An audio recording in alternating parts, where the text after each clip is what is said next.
ಕೆಲಸ ಇಲ್ವಾ? ನಾಯಿ ಕಿತ್ತಾಟದ ಬಗ್ಗೆ ಇನ್ನು ಮಾತಾಡೋಕ್ಕೆ ನನಗೆ ಯಾಕೋ ಮನಸ್ಸು ಬರ್ತಾ ಇಲ್ಲ. ಮುಗೀತು, ಇಷ್ಟು ಸಾಕು ಅಂತ ಅನಿಸುತ್ತೆ. ಯಾಕೆ ಅಂತಂದರೆ ಇವ್ರು ಮಾತಾಡ್ತಾರಂತ ನಾವು ದಿನ ಬೆಳಗಾದರೆ ಅದನ್ನು ಮಾತಾಡೋದು ಸರಿ ಇಲ್ಲ. ಬಟ್ ನಾನು ಮಾತಾಡಬೇಕಾಗಿರೋದು ಫಾರಿನ್ ಟ್ರಿಪ್ ಬಗ್ಗೆ. ಯತೀಂದ್ರ ಅವರು ಲೇಟೆಸ್ಟಾಗಿ ಒಂದು ಸ್ಟೇಟ್ಮೆಂಟ್ ಕೊಟ್ಟಿದ್ದಾರೆ. ಅವ್ರು ತಮ್ಮ ಸ್ವಂತ ಹಣದಿಂದ ಹೋಗ್ತಾ ಇದ್ದಾರೆ, ಅದಕ್ಕೂ ರಾಜಕಾರಣಕ್ಕೂ ಸಂಬಂಧ ಇಲ್ಲ. 20 ಶಾಸಕರು ಒಂದೇ ಸರಿ ರಾತ್ರಿ ಮಲ್ಕೊಂಡು ಬೆಳಗ್ಗೆ ಆದ ತಕ್ಷಣ ಜ್ಞಾನೋದಯ ಆಗಿ ಬರೀ ಫಾರಿನ್ಗೆ ಹೋಗೋಣ ಅಂತ ಹೋಗ್ತಾ ಇದ್ದಾರೆ ಅಂತಂದರೆ ಏನು ಟೈಮಿಂಗ್ ರೀ ಇದು? ಎಂಥ ಪರಿಸ್ಥಿತಿ? ದಿನ ಬೆಳಗಾದರೆ ಕೇಂದ್ರ ಸರಿ ಇಲ್ಲ, ಅನುದಾನ ಕೊಡ್ತಾ ಇಲ್ಲ, ಜಿ ರಾಮ್ ಜಿ ಅದು ಇದು ಅಂತ ಒಂದು ಕಡೆ ಬಡ್ಕೊತೀರಿ, ಇನ್ನೊಂದು ಕಡೆ ಬಜೆಟ್ಗೆ ಪ್ರಿಪರೇಷನ್ಸ್ ನಡೀತಾ ಇದೆ. ಮುಂದೆ ಬೇಸಿಗೆಗಾಲ ಬರ್ತಾ ಇದೆ. ಬೇಸಿಗೆಗಾಲ ಬಂದರೆ ಉತ್ತರ ಕರ್ನಾಟಕ ಭಾಗದಲ್ಲಿ ಕುಡಿಯೋ ನೀರಿಗೂ ಕೂಡ ಹಾಹಾಕಾರ ಇರುತ್ತೆ.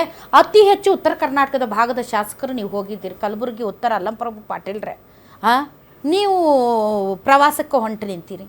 ಇದೆಲ್ಲ ಬೇಕಿತ್ತ ನಿಮಗೆ? ಈ ಟೈಮಿಂಗಲ್ಲಿ ಈ ಥರದ ಒಂದು ಅಸ್ಥಿರತೆ ಮತ್ತು ಅಭದ್ರತೆ ಕಾಡ್ತಾ ಇರುವಂಥ ಸಂದರ್ಭದಲ್ಲಿ ನೀವುಗಳು ಒಟ್ಟೊಟ್ಟಿಗೆ 20 ಜನ ಶಾಸಕರು ಈ ಥರ ಫಾರಿನ್ ಟ್ರಿಪ್ ಮಾಡೋದು ಯಾವ ರೀತಿಯಾದಂಥ ಮೆಸೇಜ್ ಪಾಸ್ ಮಾಡುತ್ತೆ?